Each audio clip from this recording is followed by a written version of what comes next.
Dipersilakan kepada penasihat hukum terdakwa untuk mengajukan pertanyaan. Baik, terima kasih. Bapak Ugroseno, selanjutnya saya panggil saksi. Kami ingin menanyakan, kebetulan Bapak di sini kan menjadi saksi untuk terdakwa Hendra dan terdakwa Agus.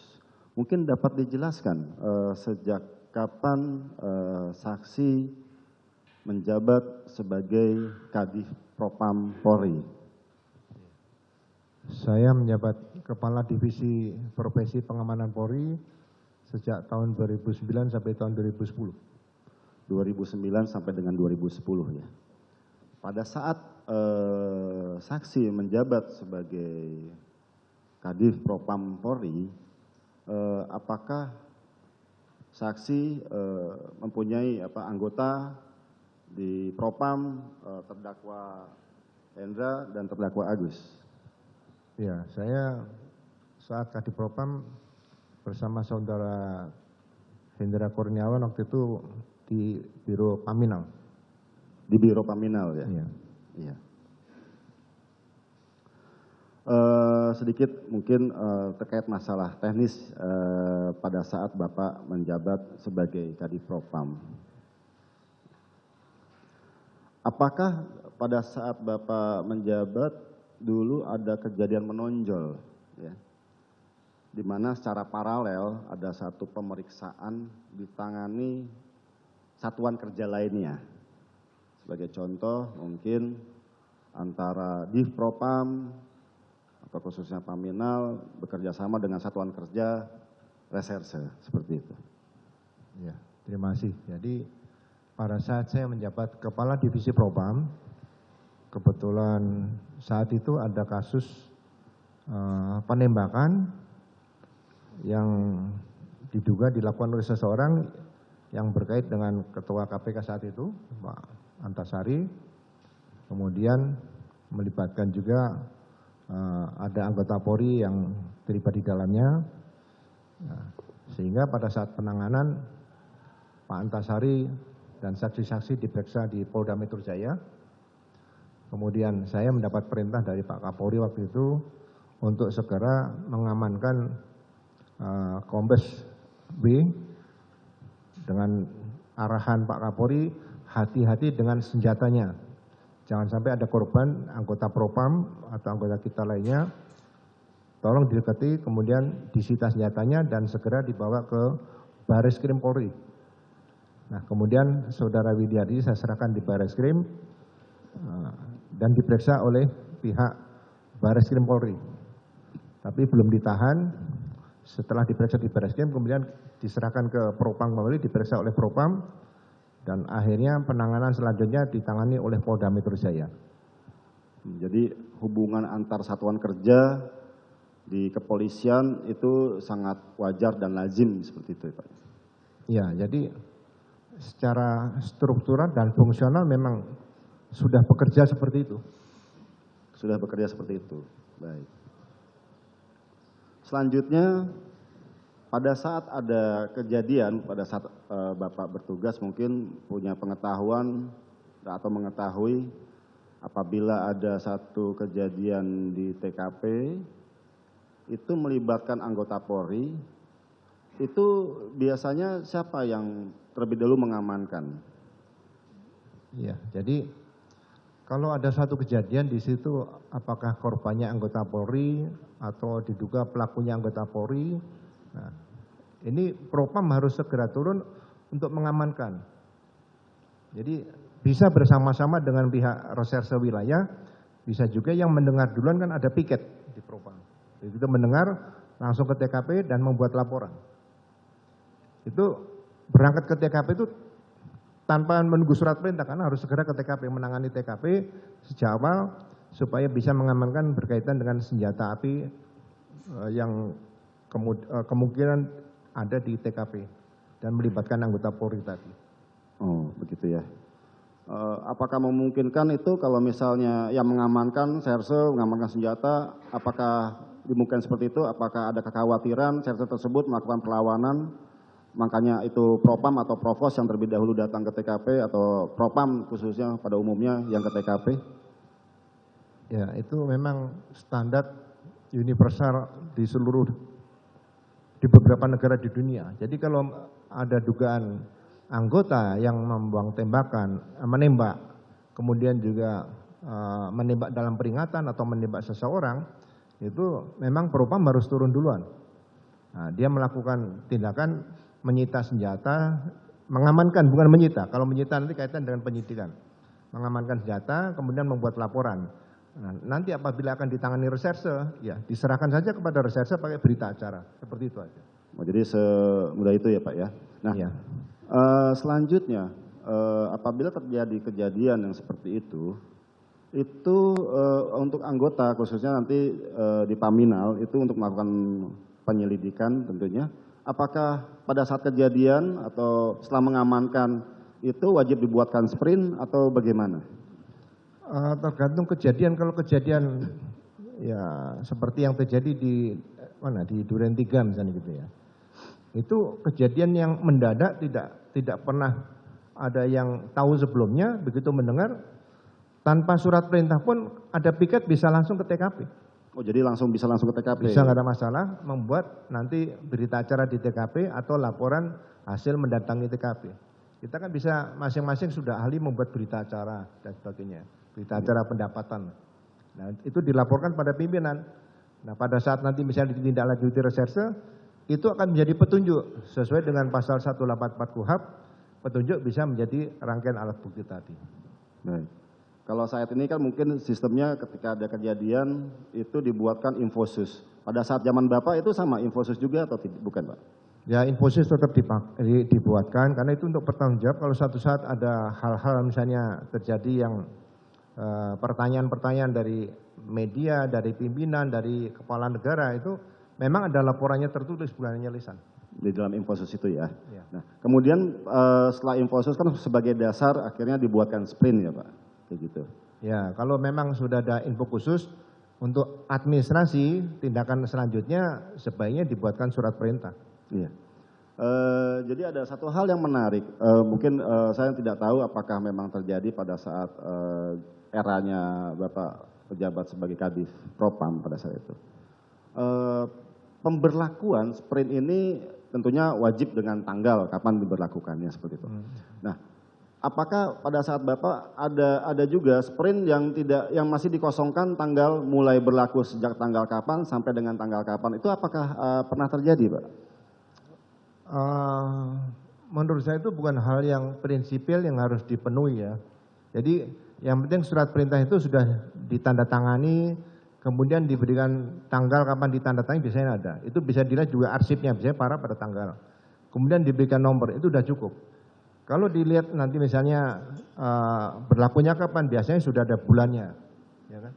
Tapi biasanya kita kalau ada kaitan dengan dengan administrasi pertanggungjawab keuangan, kan tidak bisa ditulis 1 bulan penuh, nggak bisa. Biasanya biasanya dikosongi supaya kelihatan nanti pertanggungjawab untuk administrasi keuangan, oh ini hanya dilaksanakan 3 hari atau 1 minggu atau 10 hari. Tidak bisa setiap ada sprint minta keuangan nanti ditulis 30 hari, nggak bisa. Jadi diisi belakangan selama itu tidak ditemukan oleh BPK itu hanya administrasi di bidang pertanggungjawab administrasi tugas dan administrasi keuangan yang berkaitan dengan dana dari APBN. Jadi itu menyangkut pertanggungjawaban terkait dengan adanya penyelidikan karena masalah terkait dengan anggaran yang diberikan untuk penyelidikan tersebut ya Pak ya?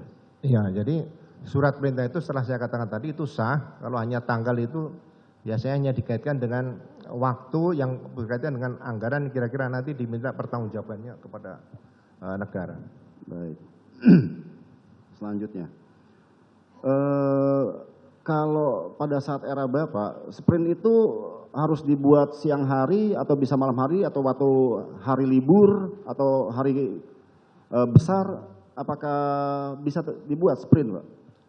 Iya, jadi polisi itu manajemen kan 24 jam. Jadi tidak ada batasan membuat surat perintah itu jam berapapun tidak ada masalah. Jadi beda dengan perusahaan gitu ada jam kantor. Kalau polisi 24 jam ya jam berapapun ya buatkan sprint saat itu nggak ada masalah. Oh tidak masalah berarti Pak ya? Iya. Baik. Jadi baik, saya lanjutkan. Dalam sprint itu kan terdapat ada kalimat koordinasi dengan instansi terkait, ya seperti itu. Itu merupakan bahasa baku dalam sprint ya. Mungkin bisa dijelaskan itu koordinasi dengan instansi terkait itu maksudnya seperti apa gitu Pak? Ya koordinasi misalnya di situ melibatkan begini, ada kejadian, ada anggota polisi yang terlibat, ada masyarakat, ada aparat TNI, ya, kita koordinasi dengan garnisun, dengan pihak misalnya dari Pemda dan sebagainya, ada aparat Pemda terlibat. Koordinasi biasa ya fungsional aja yang ada di situ aja. Nanti masing-masing yang diajak koordinasi, biasanya kalau kejadian malam dan sebagainya kan ada piket atau perwira pengawas. Mereka lapor sama pimpinannya lagi. Nah, nanti dibuatkan surat perintah dari kesatuannya lagi yang baru. Jadi tidak ada kejadian misalnya terus satu surat perintah berlaku untuk semua anggota, seluruh fungsi yang terlibat, itu tidak pernah terjadi. Oh, berarti dengan demikian kalau misalnya dengan koordinasi dengan satuan kerja reserse seperti itu ya. Jadi itu kan berkoordinasi. Jadi anggota serse yang diajak koordinasi itu wajib untuk membuat surat tugas dan sprint sesuai dengan mungkin laporan ke atasnya atau bagaimana itu Pak? Ya. Atau harus dilengkapi, itu apakah surat perintah yang mungkin Paminal punya itu bisa untuk membuat sprint ke satuan kerja lain ya? Itu tidak pernah terjadi karena mereka kan ada anggaran masing-masing, ada pertanggung jawab masing-masing. Jadi Satker yang koordinasi tadi yang diajak kerjasama juga, pimpinannya harus menerbitkan surat perintah baru lagi untuk anggotanya sendiri. Jadi itu kembali ke masing-masing satuan kerja ya? Ya, jadi kalau misalnya berangkat tugas ya operasi di Papua atau di Aceh, itu yang ambil alih surat perintah adalah asisten operasi Kapolri itu asisten operasi yang bikin surat perintah melibatkan semuanya. Tapi kalau masih berkaitan dengan fungsi masing-masing ya cukup satuan yang bersangkutan. Satuan, berarti satuan yang bersangkutan yang membekali dirinya untuk surat tugas apapun sprint itu ya Pak ya. Baik. Pada masa jabatan Bapak ini apakah pernah menangani atau pada saat penyelidikan itu terkait dengan petunjuk CCTV ataupun DVR seperti itu? Kalau memang pernah, bagaimana cara penanganannya atau pengamanannya lah seperti itu? Ya begini, biasanya kan Propam itu juga tugasnya di samping juga menyelamatkan, mengamankan organisasi, anggota Polri juga, masyarakat juga, institusinya juga. Ya kan? Jadi begitu ada kejadian yang diduga melibatkan anggota Polri, ya jangan sampai nanti misalnya ada CCTV ini dirusak, diambil orang, dihancurkan ya. Propam tahu bisa diamankan dulu, nggak ada masalah. Yang penting ada berita acara, tidak dirusak. Kalau dirusak kan itu berarti kan dihancurkan. Kalau tidak dihancurkan selama diambil diamankan ya untuk membantu penyidikan selanjutnya kan dari rekan-rekan Propam atau Paminan ini kan justru malah menguntungkan penyidikan. Baik, baik. Kembali lagi kepada masa Bapak itu menjabat Kadif Propam. Pada saat Bapak menjabat terdakwa Hendra sebagai apa pada saat itu, mungkin masih ingat? Ya, Pak Hendra waktu itu masih AKBP ya. Masih AKBP ya? Ya, pernah bertugas sama saya waktu menyelidiki anggota Polri, Polda Kepulauan Riau melakukan perompakan di wilayah perairan Malaysia. Sama saya, Hendra berangkat ke Malaysia untuk melakukan penyelidikan bersama itu. Bagaimana pada saat Pak Hendra berdinas dengan Bapak itu kinerjanya seperti apa? Ya, menurut saya sangat luar biasa karena ya, saya lihat bahasa Inggrisnya bagus. Jadi saya bisa bahasa Inggris tapi tidak sebagus Hendra. Gitu loh. Jadi kan dari Malaysia kita pergi ke Singapura yang melintas ini. Ya Hendra di depan, saya di belakang, jangan saya di depan nanti nggak bisa terus-terusan. Jadi selama dengan saya memang integritasnya ya mohon maaf tinggi lah. Terkait dengan etos kerja terdakwa Hendra itu gimana menurut pengalaman ahli pada situ? Apakah cuma manut-manut aja diperintah, siap, laksanakan atau bagaimana atau seperti apa? Mungkin ada pada saat itu Bapak memerintahkan Hendra seperti itu. Ya, dia kalau ada misalnya ada informasi dari luar, saya panggil Hendra sebagai pamina, tolong dipertegas. Misalnya saya ngambil langkah, Hendra, kamu segera lakukan, dekati orangnya, kamu periksa. Nah, dia satu-satunya perwira yang berani menyatakan, mohon izin jenderal kalau bisa jangan langsung ke sana, nanti kami akan menyelidiki dulu bagaimana seharusnya kami mendekati orang itu. Jadi dia bisa berbeda pendapat. Nah, ini yang terjadi pada saat zaman saya lebih senang punya anak buah yang seperti ini, jadi tidak bisa menjerumuskan pimpinan, dia punya prinsip, gitu aja. Begitu ya. Ya. Terakhir kita mendapat informasi juga bahwa Pak Hendra ini mendapatkan 3 pin emas, ya kan, gitu, sampai 3. Itu apa yang saksi ketahui tentang pin emas? Saya tidak mengikuti pin emas, tapi pin emas zaman Kapolri saya mungkin saya tidak tahu ya, mungkin penghargaan kepada anggota-anggota yang punya prestasi sangat luar biasa mendapatkan pin emas tersebut ya. Tapi zaman saya dulu belum ada.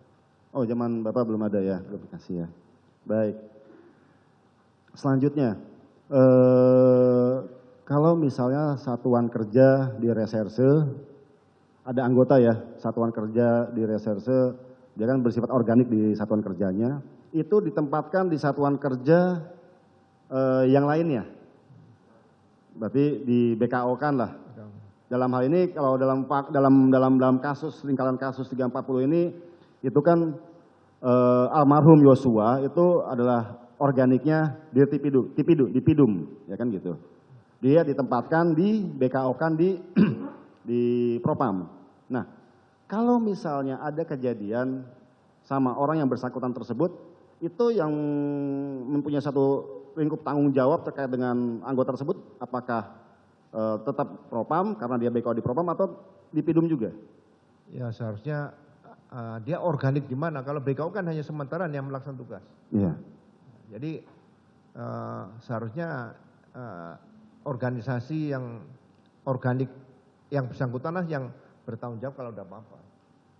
Oh begitu ya. Ya, jadi di Propam itu kan yang menggunakan dia saja sementara. Oh iya, karena memang ada satu di apa namanya rangkaian kasus ini pada saat itu ada orang di Tipidum di Jatanras pada saat kejadian datang juga ke TKP seperti itu. Jadi itu adalah bentuk satu tanggung jawab juga.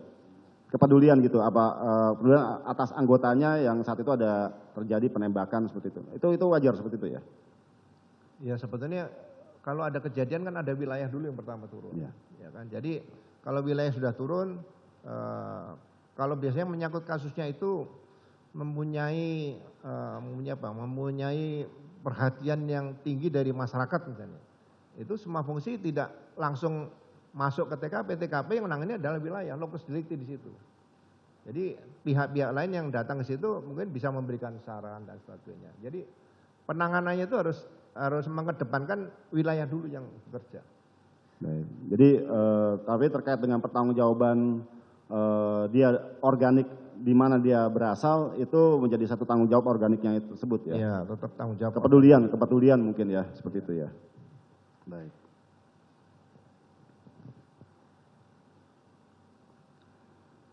Untuk dari saya cukup yang mulia. Lanjutkan.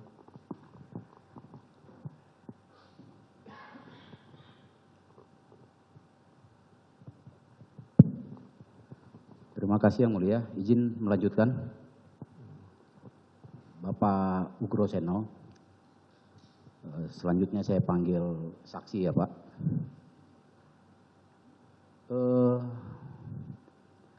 Bapak pernah menjabat sebagai Kadif Propam juga ya Pak ya? Iya, betul. Kemudian terakhir di Wakapolri. Wakapolri ya. Baik Pak.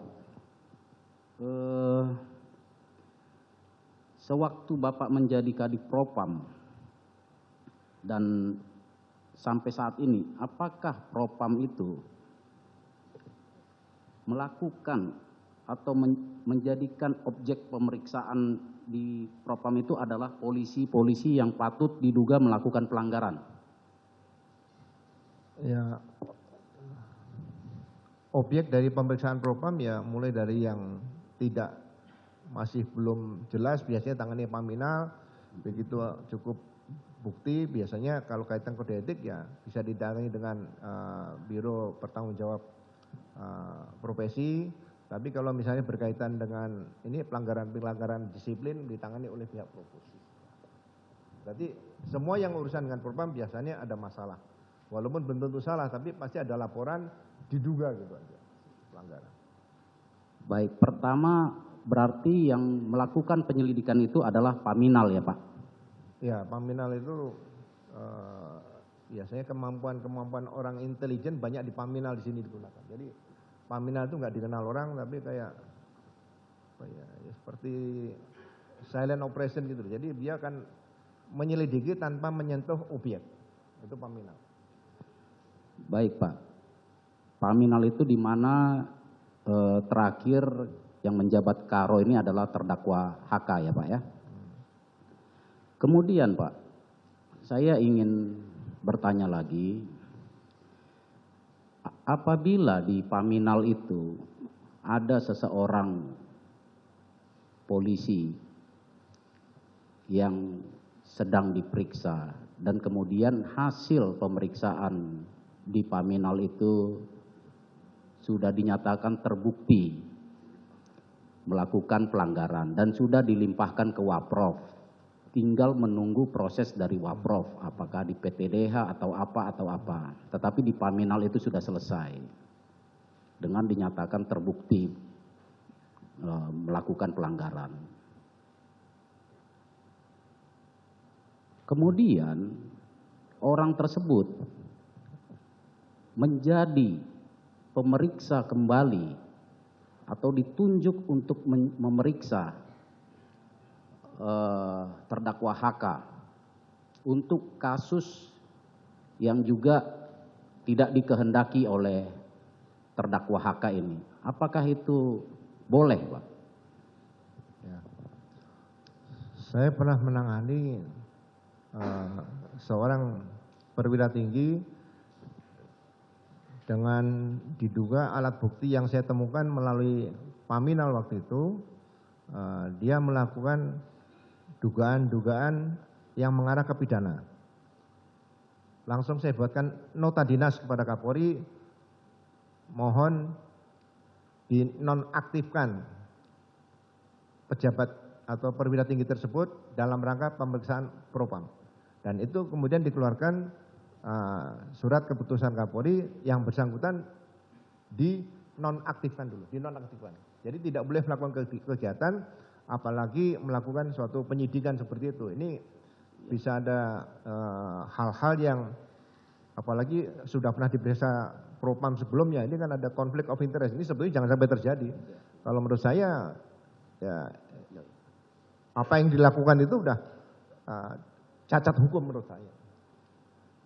Oh, faktanya orang tersebut, saya sebutkan saja Kombes Pardede, menjadi penyidik di urusan ini, di cyber ini. Ya, seharusnya bisa dilaporkan oleh dari penasihat hukum agar dilakukan tindakan keperupaman kembali kepada atasan yang bersangkutan dan yang bersangkutan untuk pemeriksaan propam untuk penanganan lebih lanjut. Jadi kasus pertama masih belum jalan, tambah kasus kedua. Baik,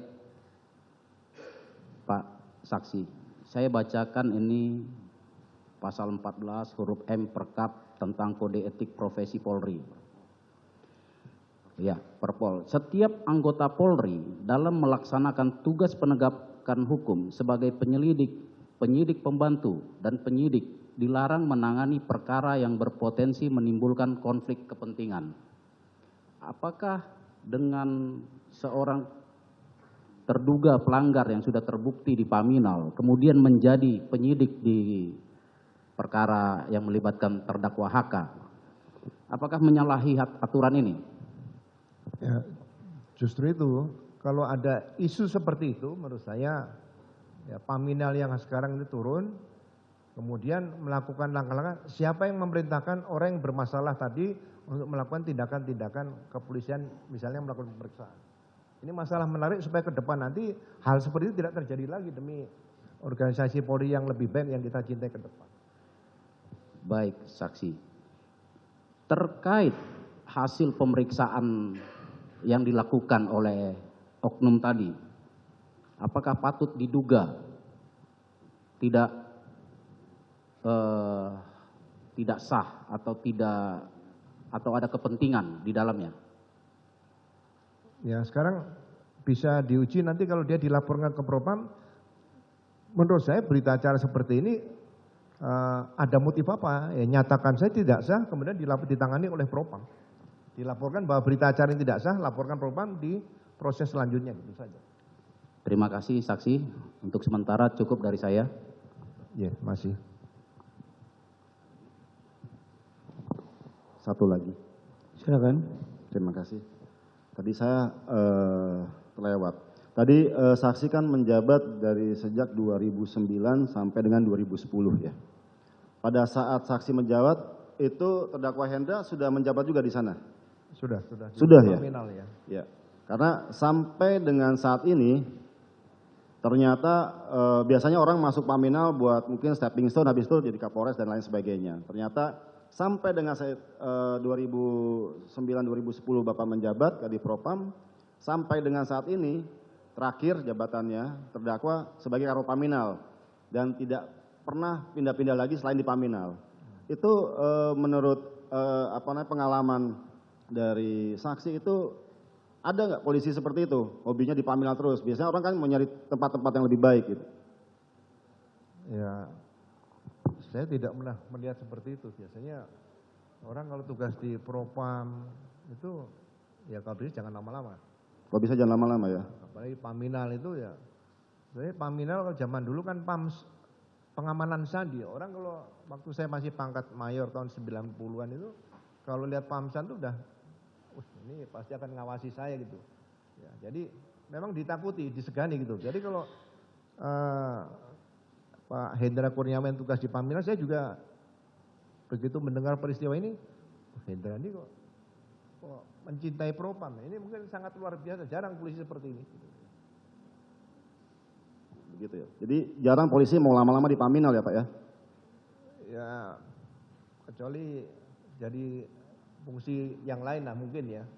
Tapi kan kejenuhan ada, tapi dia hebat tidak jenuh tugas di situ. Itu yang saya lihat kehebatan ini si Pak Hendra Kurniawan itu aja. Oh ya, baik. Terima kasih. Ada yang mau nambahkan? Cukup dari kami yang mulia. Baik, silakan dari penuntut umum. Baik, majelis hakim. Saudara saksi, saya tertarik tadi masalah yang diajukan oleh penasihat hukum tentang surat perintah yang tidak jelas jangka waktunya. Itu yang saudara jelaskan tadi, apakah pendapat atau memang diperbolehkan ada oleh ketentuan di Propam? Ada ketentuannya kalau nggak pakai tanggal tidak apa-apa gitu. Gimana? Selama tidak ada temuan dari inspektorat, tidak ada temuan dari BPK menyatakan surat itu tidak sah, menurut saya ya surat itu sah. Artinya menurut Bapak ya? Iya. Iya. Jadi selama tidak ada temuan dari inspektorat atau pemeriksaan bahwa surat itu sah. Berarti selama kalau tidak ditemukan ya? Ya biasanya kan ada audit dan sebagainya. Iya, baik. Selama itu tidak terjadi ya, kecuali ditemukan oleh Irwasum atau BPK bahwa surat itu tidak sah. Ya paling untuk perbaikan saja, tidak dinyatakan surat palsu, nggak ada. Baik. Kemudian ditanyakan hubungan dengan yang saudara jelaskan tadi, apakah sewaktu saudara tadi kan saksi pernah menjabat Kadif Propam ya? Sewaktu saksi menjabat Kadif Propam pernah menandatangani surat yang seperti itu? Jadi kalau saya tanda tangan surat itu biasanya belum ada nomor. Ya, saya tanda tangan dan itu nanti berjalan sendiri prosesnya. Jadi saya tidak pernah membawa surat itu minta tanggal, minta nomor, nggak ada. Itu ada proses sendiri. Untuk nomornya saja ya? Ya nomor sama semua diisi, biasanya diisi pakai pulpen. Nomornya ya? Ya. Nomor surat maksud Bapak ya? Iya. Oh, baik. Yang kedua tadi masalah pengamanan barang bukti boleh dilakukan Paminal dengan berita acara. Itu tadi Pak ya, pengamanan barang lah. Kalau Paminal kan belum ada barang bukti ya, barang gitu ya. Kalau tidak ada berita acara pengamanan barang itu, apakah pengamanan barang itu sah? Tidak ada berita acaranya, Pak, gitu. Ya, paling tidak kalau setiap polisi yang mengambil suatu langkah entah mengamankan, dia harus membuat berita acara. Harus ada. Harus ya? Harus ada. Harus. Berita acara. Cukup majelis. Ada lagi? Cukup.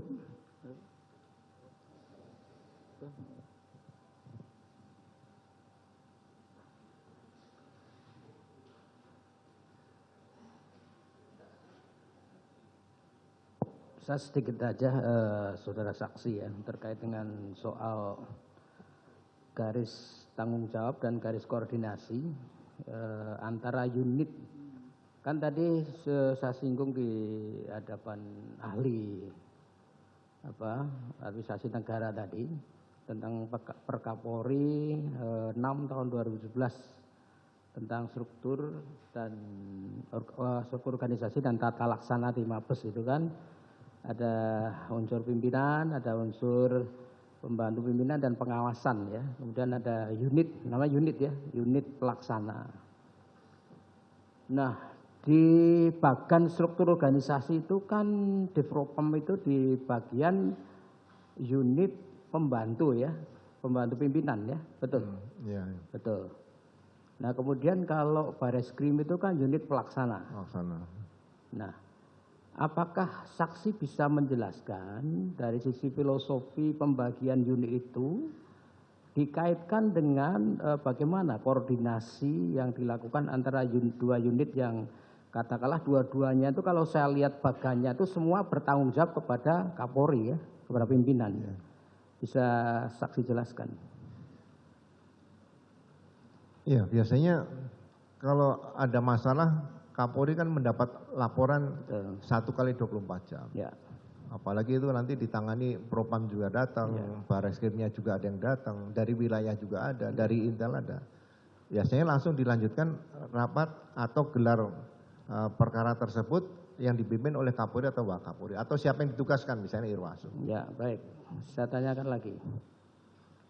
Kalau ada sebuah peristiwa pidana, ya, katakanlah ada laporan masuk yang juga didengar sebagaimana tadi saudara saksi uraikan, Paminal juga dengar ini, Propam juga dengar, langsung bergerak tanpa menunggu surat perintah.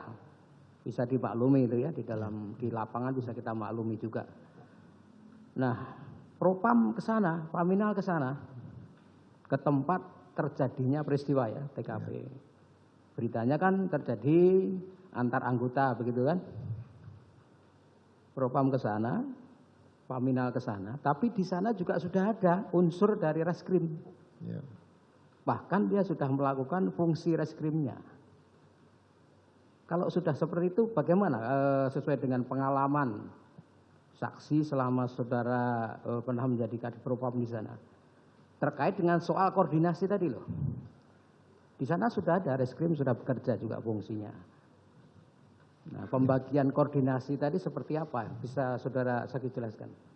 Iya, tergantung kasusnya Pak. Kalau kasusnya tuh murni yang umum ya, Paminal datang mungkin melihat situ membuat laporan saja, tidak sampai ke apa? Hanya membuat laporan saja. Iya, laporan mungkin bisa pengamatan, hasil pelaksanaan tugas di TKP dibuat laporan. Ya. Tapi kalau menyangkut ada bahan keterangan dalam konteks Paminal kan bahan keterangan bukan barang bukti itu. Iya. Oh, keterangan aja, bukan barang bukti, tidak nangani barang bukti. Iya, keterangan saja kan? Iya, tidak mengganggu situ. Tidak Tapi mengganggu. kalau berkaitan diduga ada anggota yang terlibat, mungkin jadi korban atau jadi pelaku, ada dengan senjata api dan sebagainya, biasanya bukan hanya Paminal, Propam itu termasuk Paminal, ya datang ke TKP yang diamankan senjata itu dulu. Tapi kalau wilayah itu kalau ada anggota terlibat. Tapi kalau tidak ada anggota terlibat, ada senjata api ya ditangani wilayah saja. Ya. Nah kan tentu Paminal kan juga butuh bahan keterangan untuk sebagai bahan untuk laporan terkait dengan soal perilaku tadi itu. Nah, pertanyaannya, bahan keterangan itu kalau katakanlah itu beririsan atau justru dibutuhkan untuk proses fungsi reskrim tadi bagaimana? Biasanya nanti jadikan petunjuk. Siapa yang datang ke TKP pertama, apa yang dilihat juga kan bisa menjadi bahan masukan pada pimpinan. Tapi kan kalau dijadikan saksi kemungkinan kecil tidak, karena sesuai dengan KUHP, saksi kan hanya melihat, mendengar atau mengalami sendiri. Dia hanya membuat laporan. Mungkin pada saat suatu gelar itu hanya bisa dapat menjadi masukan pimpinan aja lah. Ya. Artinya irisan batas kewenangan itu sudah nampak jelas sekali ya. Iya. Oh ini urusan Paminal, oh ini urusan Reskrim untuk kaitannya dengan soal peristiwa pidana itu. Ya, jadi mohon maaf Pak Hakim. Jadi kalau ada kejadian itu mungkin ada polis lain itu batasnya kan di situ. Jadi tidak boleh setiap orang masuk TKP di situ. Jadi kalau masuk TKP, polisi masuk TKP ngacak-ngacak juga senanya itu ya mungkin pengetahuannya kurang saja. Tapi sebenarnya ada batasan-batasan yang di mana dia berperan di mana itu sudah jelas. Ya itu tadi karena saya kaitkan dengan soal struktur bahkan tadi antara unit pelaksana, antara unit pengawas dan tadi. Siap. Ya, cukup. Baik, terima kasih untuk keterangan Anda. Siapa? Ini KTP-nya Bapak? Ya. Ini KTP-nya, udah cukup?